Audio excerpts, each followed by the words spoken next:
Boa noite, pessoal que está nos assistindo aí pelo canal da Resistência, pelo Facebook do Zaratini, Twitter, Instagram, enfim, YouTube. Acabamos de ter agora a votação do regime de urgência para o projeto de lei que prevê a autonomia do Banco Central do Brasil. Por 363 votos a favor e 108 contra, a urgência foi aprovada. O que significa que o presidente da Câmara, Arthur Lira, pode a qualquer momento colocar esse projeto em votação. Hoje ainda ou amanhã, enfim, quando ele quiser. Essa votação foi uma votação simbólica. É o primeiro projeto importante a ser discutido nessa legislatura comandada por Arthur Lira. E ele faz um gesto para quem? Para o mercado financeiro. E olhem só vocês como foi o dia de hoje. O presidente da República, Jair Bolsonaro, chamar de presidente da República já é até uma concessão minha, né? Mas essa figura, Jair Bolsonaro, está propensa e dando sinais de que vai fazer um novo auxílio emergencial. Muito limitado, R$200, certo? Por apenas 3 meses. Isso é o que tem saído na imprensa e com restrições para que menos gente receba. Ele veio falar, soltou isso. O que aconteceu no dia de hoje? O dólar subiu, a bolsa caiu, o mercado financeiro reagiu negativamente. Aí vem o presidente do Banco Central, certo? O senhor Roberto Campos, neto do antigo Roberto Campos, que foi ministro da Fazenda da ditadura militar, e anuncia que não existe condições de fazer um auxílio emergencial. Então veja vocês, nós estamos falando do Bolsonaro, mas ele foi eleito, teve 57 milhões de votos, é o presidente da República. E ele, como presidente, quer fazer uma determinada política e é vetado pelo presidente do Banco Central. Isso por quê? Porque o presidente do Banco Central sabe muito bem que vai ser aprovada aqui a autonomia do Banco Central.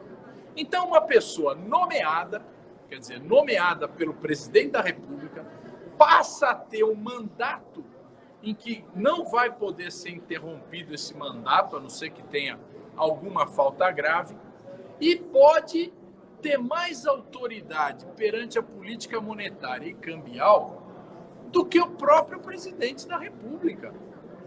Olha outro exemplo, a questão do preço dos combustíveis. A Petrobras anunciou mais um aumento ontem, certo? Um aumento que vai pesar no bolso do consumidor. Um dos motivos do aumento da Petrobras é exatamente a variação do dólar, o aumento do preço do dólar. Então, está um debate muito grande, se tira imposto federal, piscofins do combustível, do óleo diesel, ou se os governadores reduzem o ICMS, mas o que move o preço do óleo diesel e dos demais combustíveis é o preço do petróleo no mercado internacional e o valor do dólar, porque esses combustíveis derivados de petróleo são importados. Portanto, aumentou o dólar, aumenta o combustível. Agora, quem é que pratica política cambial? É o Banco Central do Brasil. Se o Banco Central é autônomo, ou seja, o presidente do Banco Central ganhou mandato, faz o que bem entender, o que significa isso? Que não tem política econômica possível para que os preços dos combustíveis no Brasil possam ser mais baratos. Mesmo que tire o imposto federal ou o imposto estadual, isso vai representar uma queda, mas o preço vai continuar aumentando. Então, a questão central, uma questão fundamental no país hoje, é exatamente a política do Banco Central, que é quem aumenta juros ou reduz os juros, certo? E o aumento dos juros e a redução dos juros impacta na economia como um todo. Quantas vezes nós já não vimos o Banco Central aumentar os juros, segundo eles, para combater a inflação? E qual foi o resultado disso? Recessão econômica. Fernando Henrique Cardoso chegou a colocar os juros em 40% ao ano. para combater a inflação. O resultado disso foi desemprego, foi fome, foi miséria, para atender o mercado financeiro, porque evidentemente quando aumenta juros, aumenta a dívida e aumenta o pagamento da dívida. Para quem? Para os rentistas, para os banqueiros, para o mercado financeiro. Portanto, dar autonomia ao Banco Central é um erro importantíssimo, é um erro que coloca o futuro do Brasil em perigo. Porque o que vai acontecer? Se mudar o governo, e nós acreditamos que esse Bolsonaro não vai ter um segundo mandato, se é que acaba o primeiro, se vem um novo governo, não vai poder mudar a diretoria do Banco Central. Vai ter que ficar com os diretores do Banco Central até que termine o mandato deles. Ou seja, a política cambial, a política monetária do Banco Central, ela vai continuar a mesma, ainda que o povo brasileiro decida ter um outro presidente da República com uma linha política completamente diferente. Então, nós somos contra essa autonomia do Banco Central. Isso não dizer que dá independência? Independência de quem? Independência do governo? Mas em relação ao mercado financeiro, vai ter independência do presidente do Banco Central? Quem são as pessoas que dirigem o Banco Central se não são pessoas do mercado financeiro, que têm uma visão limitada do desenvolvimento brasileiro, que não estão preocupadas com o crescimento, não estão preocupadas com a geração de empregos, não estão preocupadas com a melhoria das condições de vida do nosso povo. Por isso que nós somos contrários a essa autonomia ou independência do Banco Central. Nós achamos que o Banco Central tem que ter um presidente, uma diretoria nomeados pelo presidente da República, por uma concepção política do que deve ser feito.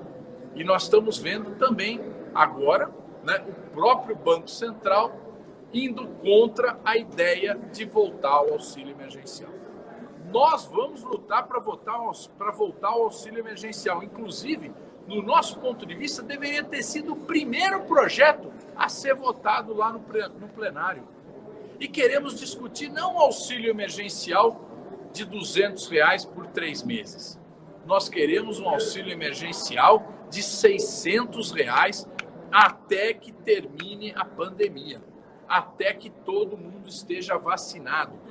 E essa vacinação, vocês estão vendo, é um fiasco. O governo não conseguiu implementar e acelerar a vacinação. Nós estamos aí há já mais de 15 dias e até agora nós não chegamos nem a 2% da população brasileira vacinada. Sendo que nós tínhamos campanhas de vacinação no Brasil capazes de vacinar 5 milhões de pessoas por dia. E esse governo não consegue avançar. O general Pazuello, ministro da Saúde, foi chamado como ministro porque era um especialista em logística e não é capaz de organizar essa vacinação. Então, o que está acontecendo? Continua morrendo muita gente, mais de 1.000 pessoas por dia. E nós estamos vendo muita gente. Morreu agora um senador, José Maranhão. Nós estamos com pessoas importantes como nosso amigo prefeito de Hortolândia, Ângelo Perugini, passando uma dificuldade enorme, hospitalizado na UTI. Uma pessoa tão valorosa como o Perugini está sofrendo. E quantas pessoas anônimas, certo, que estão aí sofrendo com as suas famílias, preocupadas com o que vai acontecer. Fora essas mais de 230 mil que já faleceram, já morreram, já perderam suas vidas e levaram, e as suas famílias sofrem muito com isso. Nós precisamos acelerar a vacinação. E enquanto a vacinação não atingir a totalidade do povo brasileiro, tem que ter auxílio emergencial. A pandemia precisa ser combatida por uma questão humana e depois por uma questão da produção, por uma questão da economia. Mas em primeiro é a vida humana. Essa foi a nossa palavra de ordem desde o início, desde março do ano passado. Nós vamos completar 1 ano desse desgoverno e o país continua afundado. Não existe perspectiva alguma de melhoria. É por isso que nós vamos lutar aqui nesse plenário para colocar em primeiro lugar vacinação e, junto com a vacinação, auxílio emergencial. E queremos discutir reforma, sim. Reforma tributária para que os pobres não paguem imposto nesse país, para que a classe média pague menos imposto e que os bilionários paguem muito mais imposto para garantir as condições da gente ter um sistema tributário justo no Brasil. Reforma tributária progressiva e simplificadora. Essa é a nossa luta. Obrigado, gente, e vamos à luta.